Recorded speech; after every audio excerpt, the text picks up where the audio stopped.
A good restaurant serves its customers. A great restaurant delights its guests. One of the greatest quarterbacks to ever play in the NFL was so captivated by his dining experience at St. Elmo Steakhouse in Indianapolis, he told the whole world about it when he retired from the game. I'm going to miss a steak dinner at St. Elmo's in Indianapolis after a win. St. Elmo Steakhouse is truly a great restaurant. There is no other place like it on earth. Huse Culinary CEO and co-owner Craig Huse on Manning's impact in putting St. Elmo in the spotlight, the secret sauce to becoming one of the most recognized steakhouses in the country, and what's next on the menu for Huse Culinary's Harry and Izzy's brand on this edition of the Business and Beyond podcast presented by PNC.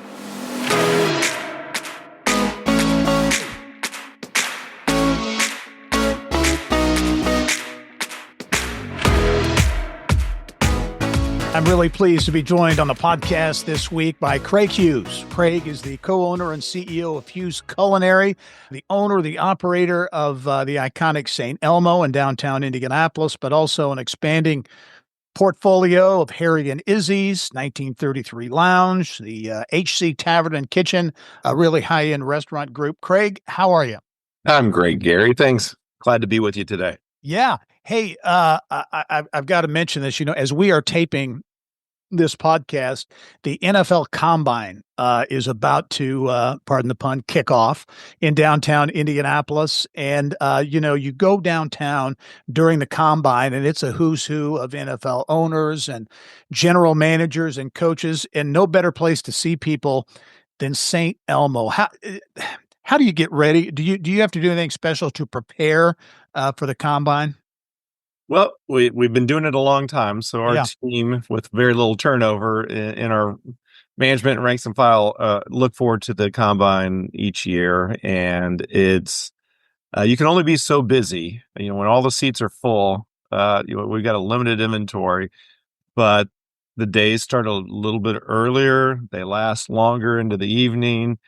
Certainly, steakhouses do very well with NFL Combine just because the genre of food skews very well with a bunch of people that are athletes and agents and things like that. So the lounge up top, the 1933 Lounge, is busy. I think we have a couple private events up there, and then the restaurant's full. So if you are fortunate enough to have a table or get a table during NFL Combine, you'll definitely see some NFL coaches and former players and future players in the NFL. It's pretty cool. How do you I've always wondered that, Craig, because St. Elmo is so popular, obviously, but when you have an event like the Combine and that demand from some high-profile people is probably pretty intense. How do you manage that? How do you manage to get everybody in? I've got to imagine the demand exceeds the available inventory, if you will. It did. Well, the first thing we did back in 2007 was open up a restaurant right next to St. Elmo for days like this, or weeks like this, because this is truly a week-long convention. With the history that we have with NFL Combine and then other ones like Do It Best or Performance Racing and FDIC, we tend to have a lot of repeat reservations. So Jerry Jones will come in on the same night this year as he has the last few years and bring the Cowboys in. And so we tend to typically just repeat a lot of the reservations from a traditional scheduling perspective, and then we fill in the rest. And of course, we have a lot of local guests that dine with us all throughout the year. So we hold back tables during these peak events, which would even include like a Valentine's Day or something like that. And we wait for some of the local folks like yourself that might call us without knowing that this convention was in town. We try to hold back a little bit of inventory to accommodate the local guest and mix them in as well. But it's I think our reservationists call it a game of Tetris, as you're trying to move tables around and accommodate. And of course, just like in an NFL football game, the game plan you go into the game with changes immediately, and parties of 12 turn into parties of 18, and and they show up 30 minutes late or whatever. And one of the cool things about the NFL is there's so much cross-pollination in the league that they all know each other. And we all see them on TV as two teams competing against each other. And you think it's very adversarial, but yet in an environment like a steakhouse at the end of a long day at the convention center, they're all buying each other drinks and just having a good time. It seems to be in my eyes, a big fraternity. Yeah. Folks, and they're just have a blast. Is there, you mentioned Jerry Jones, is there a, I don't know how you describe it, a most frequent or in terms of a regular, I'm sure you have a lot of regulars, but a Jerry Jones, who else would you put in that genre of the regulars who come in regardless during Combine week? Yeah, most of the head coaches are in at some point, and like Sean Payton, and I'd say those two are probably the top two. And I don't know if it's because of frequency or just because of their large personalities that make themselves known and felt, and they also love great wines, and they tend to coordinate some of this ahead of time with our team and make sure that they've got the 3-liter or 6-liter Magnum or Jeroboam, whatever they want, and so they're on our radar, and sometimes they invite our staff. I've been to a Colts game before, and I see one of our servers on the sideline of a visiting team because they got to know one of the coaches during Combine, and That's great. It's great that the service teams become VIPs to people, and because they get to spend 2.5 hours with them over a meal and get to know these folks. Yeah, you talk about big events, none bigger than the Super Bowl. Gosh, I think it's been 12, 13 years ago now. And I remember being there at St. Elmo, and the vibe and the activity, it was just crazy that entire week. It was so cool for Indianapolis. What do you remember being there at St. Elmo of that Super Bowl week? Really, the weather was amazing. Everything was amazing about it. How did you deal with things there at the restaurant that week? Yeah, we were so thankful we didn't win Indy's first attempt at that Super Bowl, if you recall it, and Dallas beat us, and they had the snowstorm that we also had here, and they didn't know how to deal with it. And I was down there for media day, and I think that the next couple cities that are hosting Super Bowl go down there and promote their city for the upcoming Super Bowls. And anyway, when it came here, in fact, speaking of media day, I remember when the teams reported, I think that was the Giants and Patriots. And the Patriots, yeah. And the first night that the players were in town, we had a group of 20 Patriots, and including Tom Brady, and we had the Giants there, and this was kind of the advent of social media, and the players were tweeting that they were at St. Elmo, and all of a sudden our building physically got stormed by fans from the Super Bowl village just not far away, and the organizers, Allison Langton and Susan, all those folks that created this incredible event for the city. The next morning, I think at 6 a.m., they had jersey barriers lined up all around St. Elmo to give us a little protection from the crowd. So that was maybe Monday, and it was like, all right, the Super Bowl's in town, let's go, because it was like nothing that any of us had ever experienced before. We knew it was coming, but that was just a moment of getting kind of punched almost, like, wow, here it comes. We've got 6 more days of this. And it was a highlight. Lots of great celebrity stories. And do you have a favorite story or one that's kind of folks might be interested in? I'm sure you have a number from that week. Oh gosh, I mean, we had Jimmy Fallon in, and I can't believe there. It just was, everybody was there, and just like this, I just shared with NFL folks knowing each other. It was the celebrity community and we were working people in the back hallways, and it was like Shaq coming from maybe the Omni through a back hallway we were escorting, and then runs into I can't. Trying to remember who another quarterback from the NFL, and it's just like just moments like that where you're trying to accommodate celebrities. Normally, we get like a celebrity once, every couple weeks or so, maybe at best at St. Elmo. But that one was, I think we counted like 110 or something like that of various levels of celebrity, and it was cool. And the media attention was fantastic, not only for uh, St. Elmo and here in Izzy's, but the city, and we just shine so bright there. And as you know, you're part of all these things. You get pulled into these from a leadership level and committee level, and our city of Indianapolis collaborates so well together, and the egos to earn these events and then to deliver on it from an execution perspective. The egos aren't there. Everybody collaborates, works together, and I think that's one of our true assets in Indianapolis. Yeah, I was going to ask you, what is it? Because certainly I'm biased, but I will tell you, I just no city does big events better than Indianapolis, because whether it's the Super Bowl, whatever the event is, they always add some element, not only host it well, but add an element to make it better than what it was the year before. What is it about Indianapolis that makes it such a great host city? Because you're right in the mix and so involved, whether it's sporting events or major conventions. Yeah, connectivity, the Midwestern humility. It's a small, big town, as you've heard it described before too. And I don't know. I wish I knew what the secret sauce is, but we definitely have it.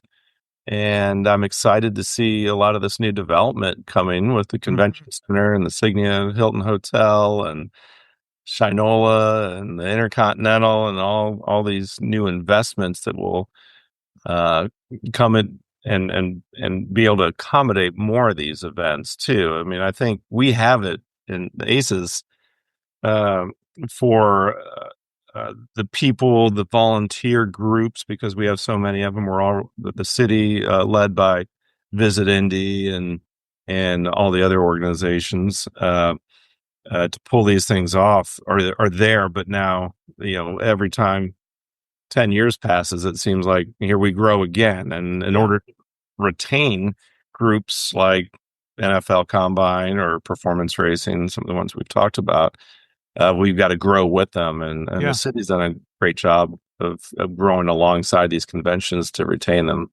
How important, the city, I think, has the Combine through next year, I think. I know trying to get it to stay beyond that. How important is the Combine? There's so many big events that Indianapolis host each year. How important is the Combine in your view?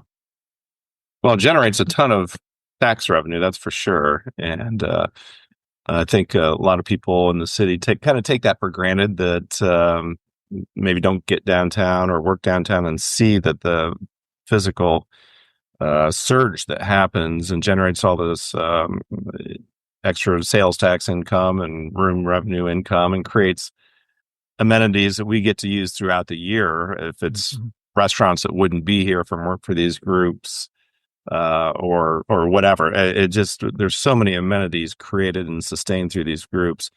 It would be devastating to lose the NFL Combine, in my mind.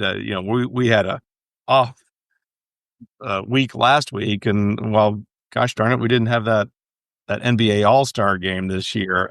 And NFL Combine's almost like having 6 of these NBA All-Star games right in a row. It's pretty impactful, and we have just St. Elmo alone, we have 150 employees there, and so I think of events like that as feeding not just 150 employees, but 150 families. These are real hospitality careers that with great earning potential. And that's another thing I think is underappreciated or not known by the general public of what the earning capabilities are, and that they're fully insured and have 401ks, that these are true careers in the hospitality business. Do you think in some respects, Indianapolis is at another tipping point?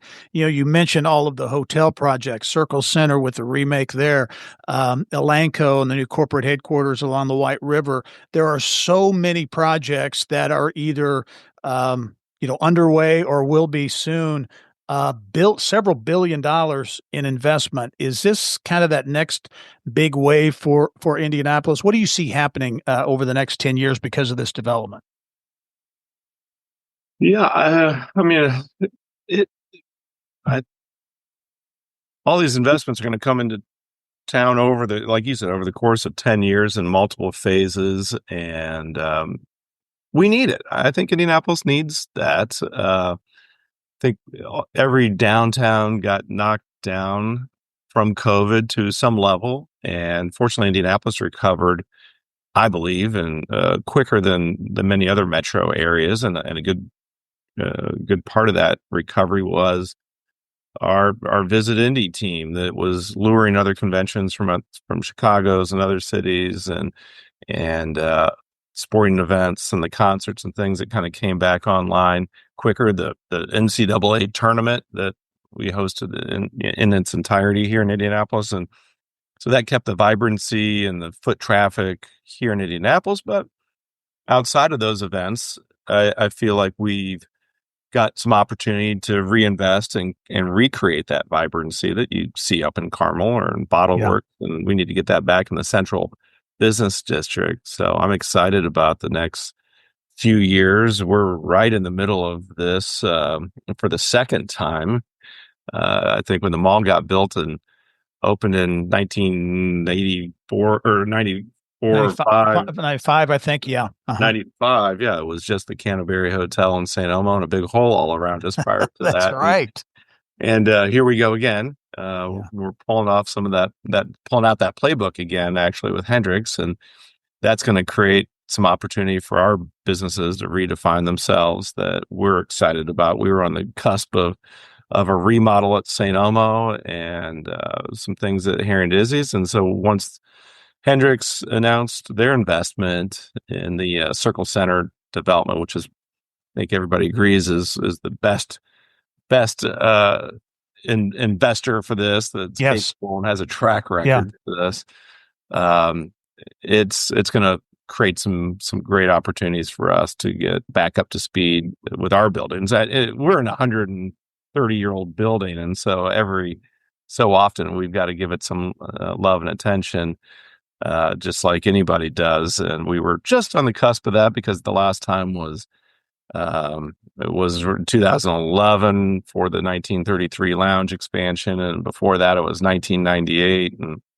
And it was time to do another significant one. And so we're working through those details as Hendrix works through their details of how they're going to connect and what their ultimate plan is. So we're collaborating very nicely together. Before we get to break, I want to talk about a little bit about the history of St. Elmo and the restaurant group as well. But one more from a personality standpoint, I have to ask you about this because certainly one of Indianapolis's biggest cheerleaders continues to be is Peyton Manning, and certainly Peyton has been a very high profile patron of St. Elmo. And what I didn't know, I think I read this, is he actually signed his first contract in the restaurant? Is that right? Almost right. He didn't sign it in the restaurant. He reported to Indianapolis and came straight to St. Elmo. Tom Condon, his football agent, was dining with us for several days beforehand, and so finally and this was back when I'm still working at the restaurant, on a nightly basis, and so Tom had asked if we could keep the grill open a little bit late and he'd be reporting. And I believe at the time they were having their camp in Terre Haute. Could have been, yeah. And he said, well, he's coming into town. And so, I got to meet him that night. Remember, he sat in the front of the Hallman room. And I think there was some paperwork on the table, but it was not signed. Peyton's actually corrected me on that. It was not signed at St. Elmo.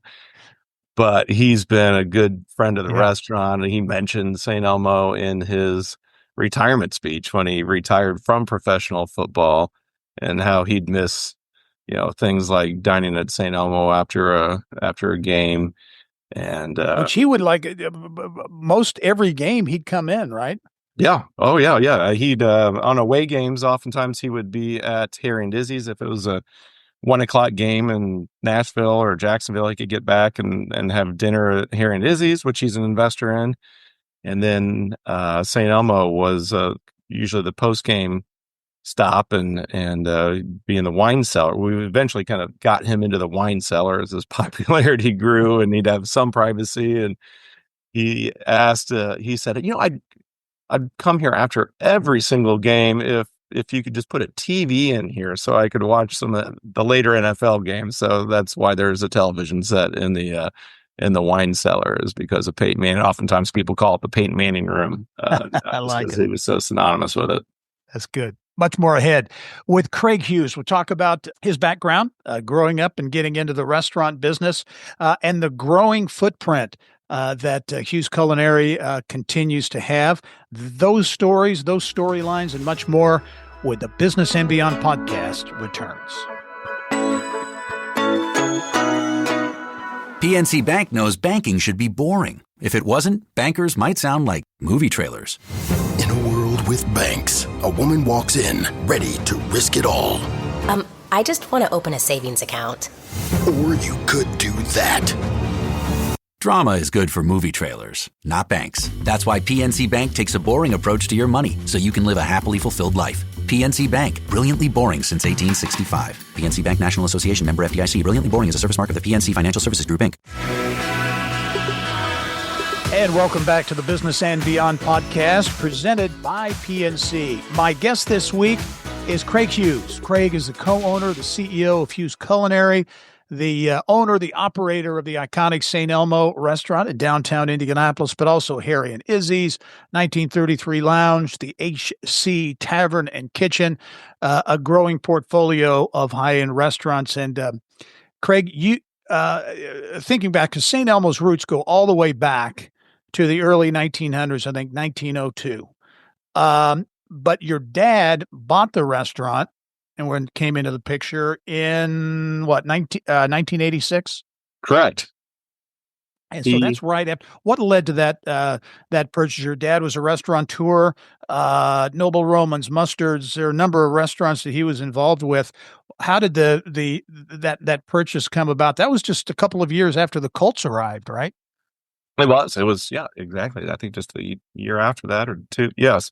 And he was a customer of St. Elmo. He got to know Harry Roth and Isidore Rosen, who were the owners from about 47 to 86. And so my dad he was born and raised in Indianapolis, Shortridge graduate, ended up attending IU. That's where I was born and raised, was in Bloomington, as he stayed down there with eventually starting Noble Roman's Pizza from a Little Caesars franchise that he had.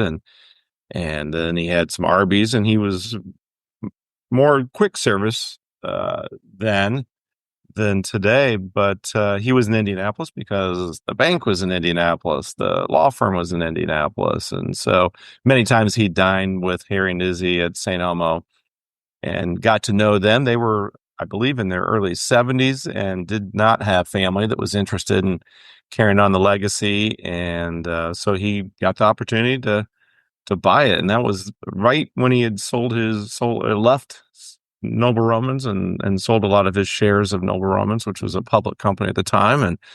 And he transitioned right into St. Elmo, which was, obviously a great investment. I don't think it was as sure back then because downtown, it was different then. And if you look at old photos from the storefront back in that era, there were some opportunities, and it ended up being a tremendous one. And every dollar that we put into that restaurant's been a dollar well spent and has come back twofold. Yeah, you came on the scene in terms of coming into the restaurant business and at Harry and Izzy's as I think I did a little research, 1997. Yes. is when you came in, and you had graduated. You went to school at Penn State, right? You grew up in Bloomington. How did you end up at Penn State? They have a great hospitality management school, and so if you were seeking to be a chef or something, you might attend the Culinary Institute of America in New York or Napa or Johnson and Wales. But there are several schools, and Purdue's one of them. Mm-hmm. I never remember. I grew up in Bloomington, Indiana, so I don't know if Purdue was even an option for me. And as much as I love it now and spend time up there, and UNLV had a great program supported by the casinos, but my mom shot that idea down very quickly. Cornell University, I got deferred at. So Penn State was, I think, the second or third best hospitality school in the country, maybe behind Cornell and UNLV. And so that's where I wanted to go. And at that time, I'd already been working with my dad in the Mustard's restaurant since I was 14. I had a pretty good idea by the time I was 18 that I could be spending a lot of time in the state of Indiana. So I thought leaving for 4 years was a great opportunity to get outside of Indianapolis or outside of Indiana. And Yeah. So you were always going to go. You were destined to be in the restaurant business, right? That was always the plan. Yeah. I had one job at Carpetland USA as a warehouse kid, which was the exact title. And when I was in high school, I had to try one career outside of restaurants. But and that's all it took to make sure you were back in the restaurant business, right? Absolutely.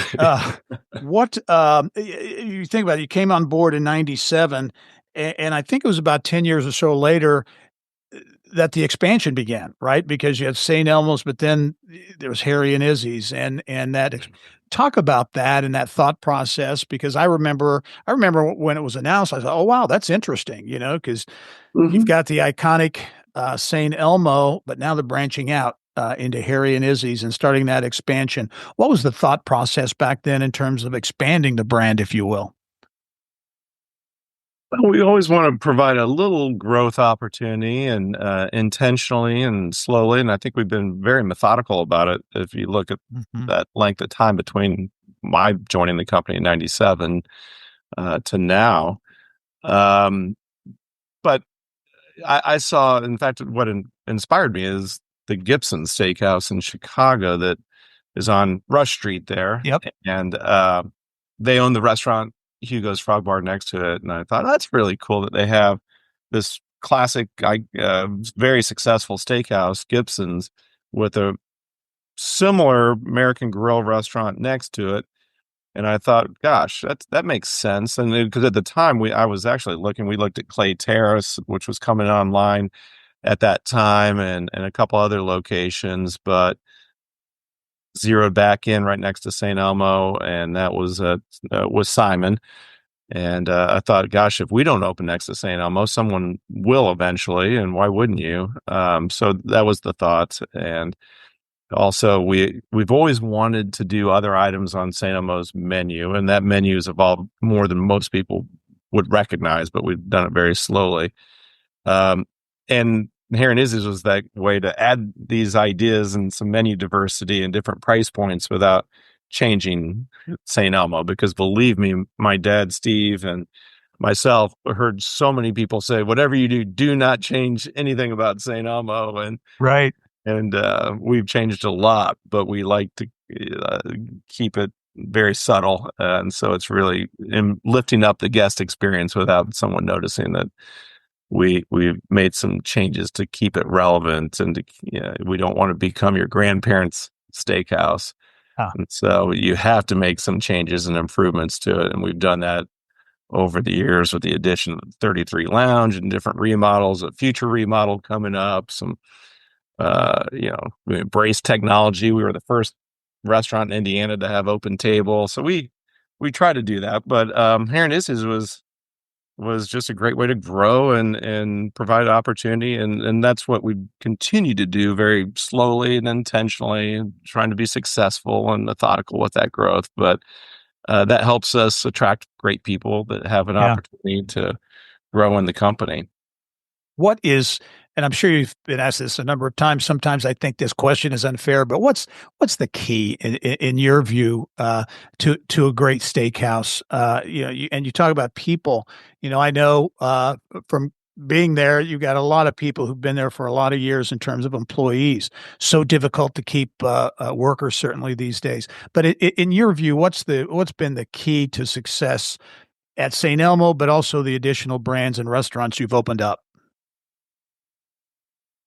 Well, I think those brands they have a really clear identity of what they are to people. And I think that's in any restaurant or any business, you have to have that really distinct, clear identity and how your public and your customers are going to engage with you and use it. And so we've always tried to not be something to everybody, but be very laser focused on that genre and that experience and that atmosphere, that vibe that's created in those type of restaurants.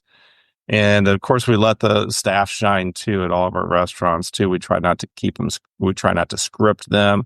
I think a lot of the staff is attracted to those type of personalities. Are attracted to independent restaurants, and we don't have name tags on our people. We let them. We treat them like it's their business, and they have 4 or 5 tables, and that's their real estate, and that's their earning opportunity.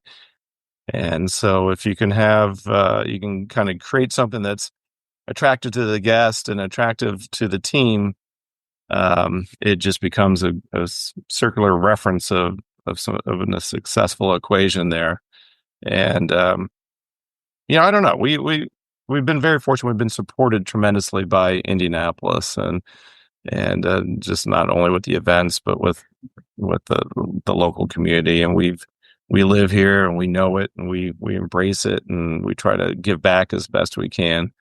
And then St. Elmo, my gosh, you can do so many cool things with that restaurant. I mean, we have all the names of of all of our stewards, our employees on the back of the menu and how many years they've been with us. And anybody that's been with us for 30 years, there's an oil painting in the card room, which has become the Legends room now. And we just can pour into them and they pour right back and the guests love it. Yeah. Hey, as we wrap up, Craig, and you've touched on this a little bit, but going forward, what's next? You got a lot in the hopper, some improvements and enhancements there at St. Elmo and elsewhere. You're expanding even out to Arizona, right? So talk a little bit about how you see the next couple of years for not only St. Elmo, but the whole restaurant group. Yeah, it's we're expanding. We have a Harry and Izzy's in development in Arizona, like you said, that will open up in Q1 of 2026. So we're excited about bringing a piece of Indiana to another market, and I think that's a complementary market. There's a lot of Midwesterners out there. There's a lot of growth in Arizona. I think 1.5 million more people moving to Arizona by 2040. So we're going to go out there and participate in that and possibly open up a couple 1933s and just focus on another market, just have a sub market of Huse Culinary there versus going to multiple different markets. So we can really stay focused here in Indianapolis. We can have some above restaurant level focus out there in Arizona as well.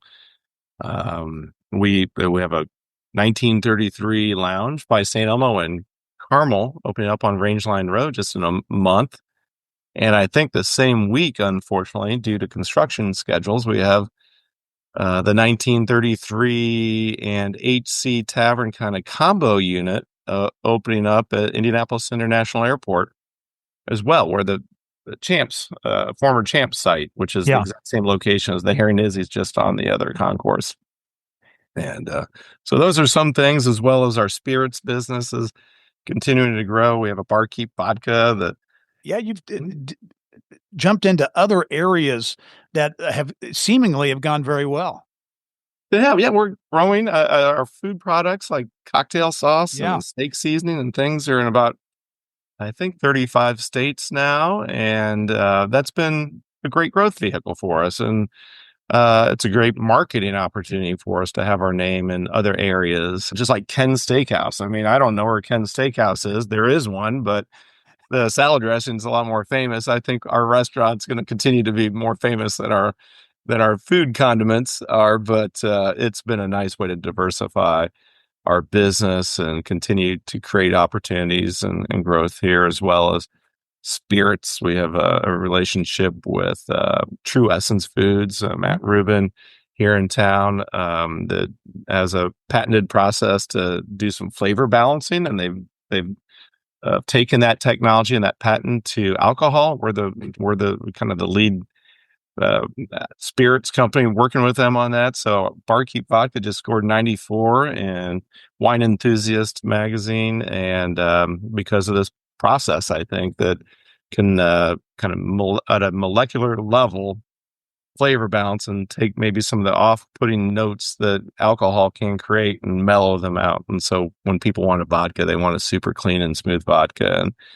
And we have that. So we have a retail division and the restaurant division. They work together, and the products are usually born out of the restaurants and taken to the shelves, and it works great. We have fun with it, and again, we have a lot of people that started as a hostess or a bar back or whatever that are now working in Ohio in our retail sales division or in the corporate office that we have that supports the retail and restaurant brands. We've done a really good job of bringing people from within and growing their careers. And I think that's kind of Huse Culinary secret sauce, is certainly the people. And we try to promote from within whenever we can.